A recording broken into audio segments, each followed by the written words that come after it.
derniers mois, nous travaillons sur des vidéos ou des bandes dessinées, je devrais dire, sur la transition énergétique, les changements climatiques. Et ça, c'est parti d'un constat que nous ne parlons pas forcément aux enfants d'un langage qu'ils puissent comprendre, qui peut les intéresser.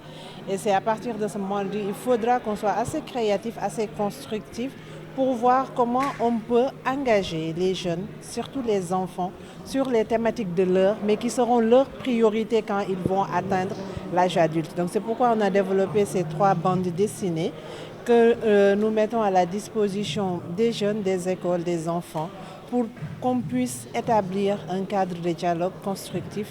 Aujourd'hui, c'était le lancement, mais nous allons continuer la projection suivie de discussions communautaires pour une appropriation de ces thématiques qui sont une réelle problématique au Sénégal.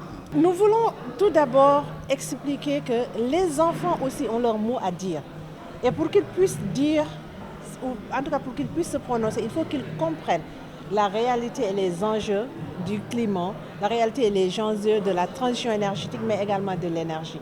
Et à partir de ce moment, faire ces vidéos en tout cas projeter ces vidéos a été une occasion pour nous, une opportunité pour nous de pouvoir échanger et suivi de discussions de haut niveau. On est parti du niveau le plus bas avec les jeunes, mais je pense que les experts ont pu discuter de questions transversales, mais également de questions profondes, actuelles aujourd'hui.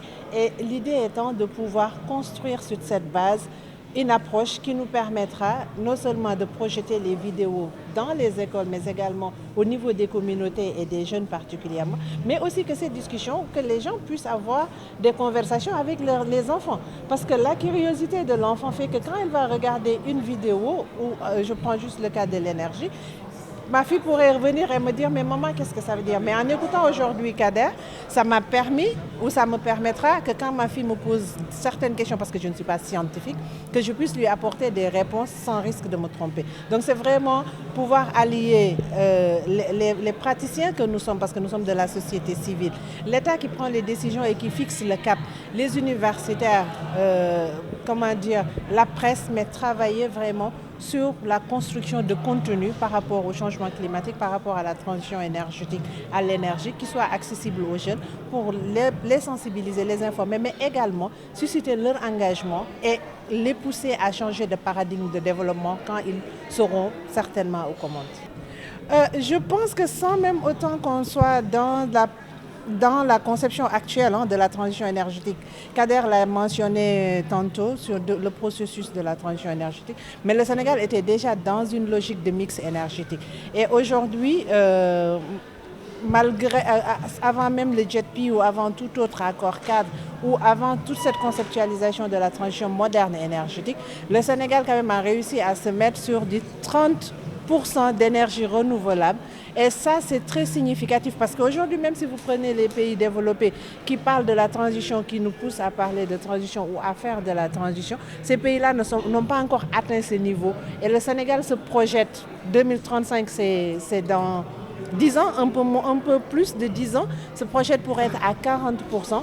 Et je peux, sans risque peut-être de me tromper, qu'on ne va pas s'arrêter sur les 40%. Non seulement on va diversifier les ressources renouvelables, mais également la technologie, l'avancée de la science nous permettra de découvrir de nouvelles, mais également d'optimiser celles qu'on a actuellement. Et je pense que le Sénégal est en bonne position par rapport à tout ça. C'est tout heureux aujourd'hui de voir que nous arrivons à collaborer avec les ministères clés qui interviennent dans le domaine. Vous avez aujourd'hui M. Diop Kader qui est là, qui est de l'ANER, qui est du ministère de l'Énergie et des chargés de l'énergie des industries, entre autres. Mais nous travaillons beaucoup avec le ministère de l'Environnement, la direction, avant c'était la DEC, la direction de l'environnement et des établissements classés. Mais aujourd'hui, nous travaillons aussi continuellement avec toutes les directions, que ce soit la DAMPC, que ce soit la direction du changement climatique, mais que ce soit la direction de la réglementation, parce que nous, notre cœur de métier, c'est les politiques, c'est les réformes, c'est la réglementation. Donc nous arrivons vraiment à collaborer et de manière intelligente avec l'État on les accompagne et ils nous accompagnent en contrepartie parce que tout ce que nous faisons n'a de sens que si l'État se l'approprie et n'a de sens que si l'État l'inscrit dans sa politique de développement. On revient sur les projections de vidéos qu'on a fait tout à l'heure.